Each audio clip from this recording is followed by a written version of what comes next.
noisy and smelly. Now the village had a shriveled look. People were skinny and seemed tired. In places, they were waiting with bowls and pots to receive a measured quantity of meat.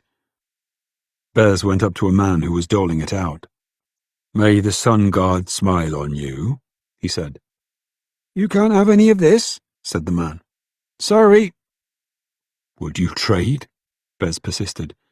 "We can offer my brother's necklace." The man laughed, though not unkindly. "I can't eat a necklace."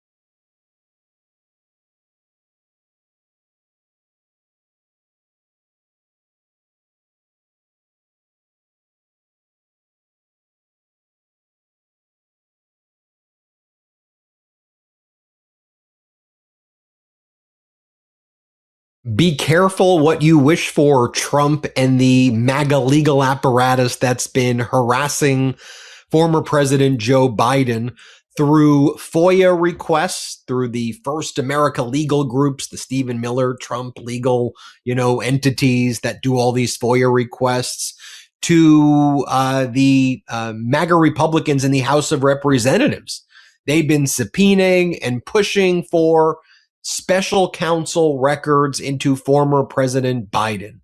A special counsel, by the way, Republican special counsel, who was investigating Biden's handling of classified information. And as part of that investigation, there was documents relating to a ghostwriter interview for Biden, that Biden would have a ghostwriter as Biden was writing his book and as Biden would dictate certain things.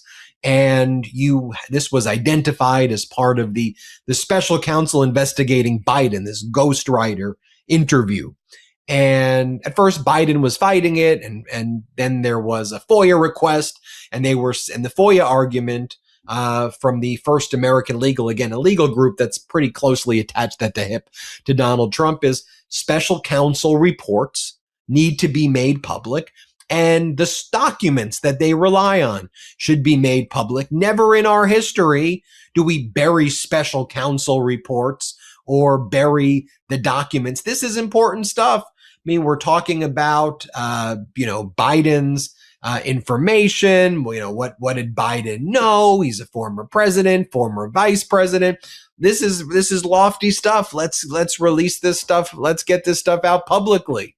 So eventually, there were some rulings against Biden in the federal court, and Biden just ultimately said, you know what, you want the ghostwriter transcripts? You could have the ghostwriter you could have those transcripts. It's fine. It is what it is. Go have at it. House oversight, House judiciary, go have it.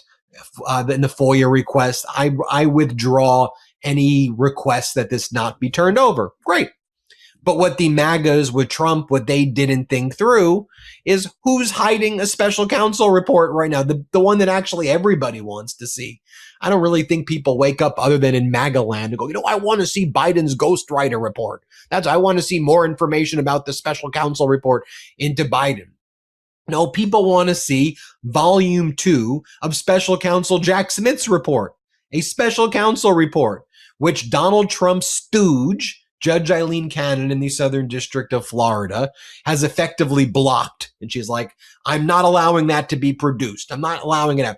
Trump's DOJ is not making it public. They worked with Judge Cannon and Trump as, you have the DOJ on one side, Trump as the defendant, former criminal defendant, Judge Cannon appointed by Trump, that triad of evil, that triad of corruption working together to all basically say, okay, we're going to agree that this report does not be, that special counsel Jack Smith's Volume 2 doesn't get reported, but there are important groups out there doing great work. We highlight a lot of them on the Midas Touch Network, on the Legal AF channel. And one group we talk about a lot is the Knights First Amendment Institute at Columbia University, which brings a lot of these cases.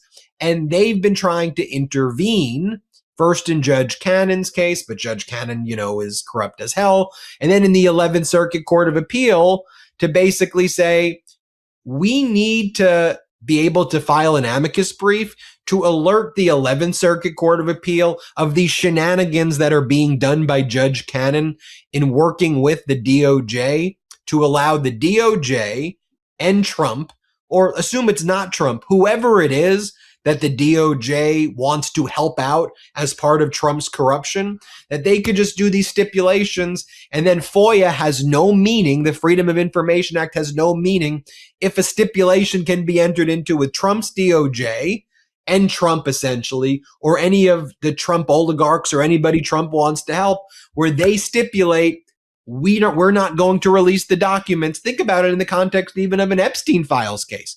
So what if the DOJ and whoever the defense, Ghislaine Maxwell, enter into a stipulation and they now say, we don't want the Epstein files being released. And then that's used, and this is something that the DOJ is kind of doing, not in that, in saying, look, we're not going to release these cases because there's an active case. Ghislaine doesn't want to release, or this person doesn't want to release, or here Trump doesn't want to release.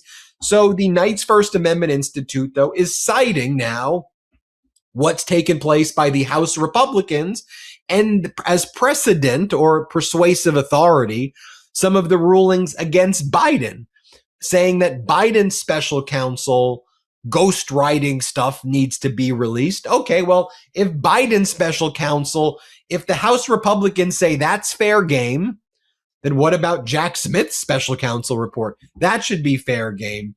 And whether it's through FOIA or through other means, 11th Circuit Judge Cannon doesn't have the right to bless this collusive thing between the DOJ and Trump and Walt Nauta, the former criminal defendants, to agree not to release special counsel Jack Smith too.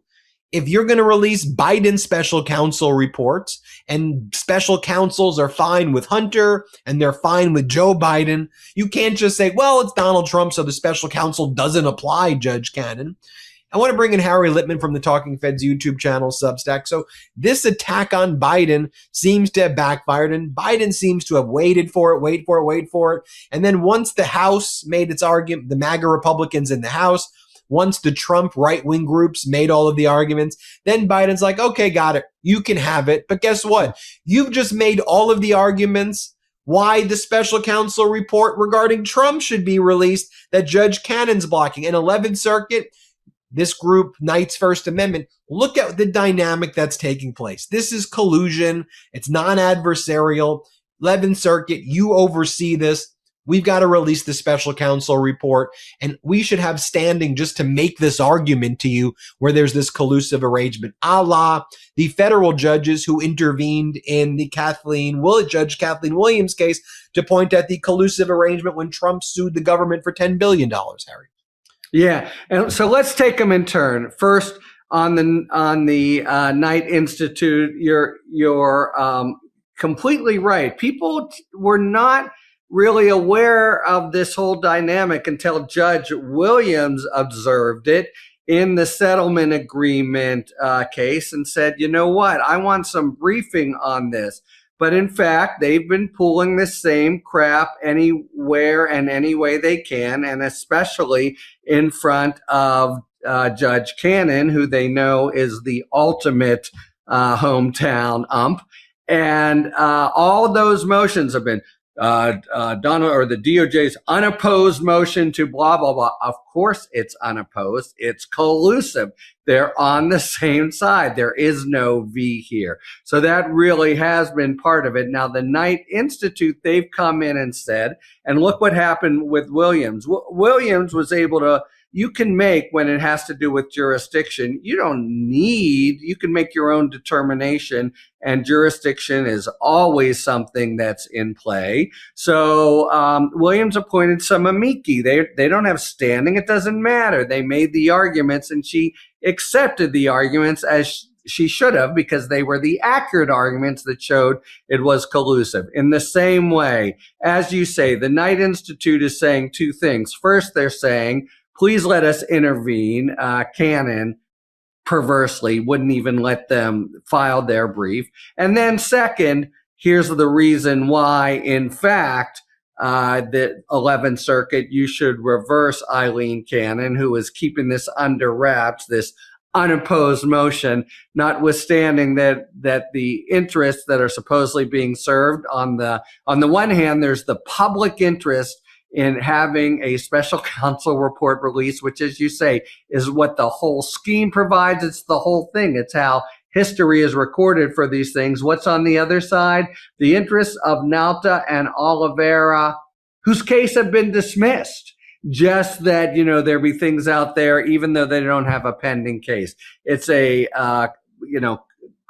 manifestly ridiculous calculation on Cannon's part. So it's now in front of the 11th Circuit. The Knight Institute is saying we should be permitted to intervene, but in any event, you should hear these arguments. And it's been going on for a while. We don't know the story and when we're going to be hearing from the 11th Circuit and whether they're going to say, Judge Cannon, at long last, let this thing go. I've predicted, and I think you have too, that one way or another, it's a little unclear, but one way or another, we, the country, are going to see volume 2. But we'll see, because the only judge that has kept it under wraps. Okay, now back to Biden. I do think you are right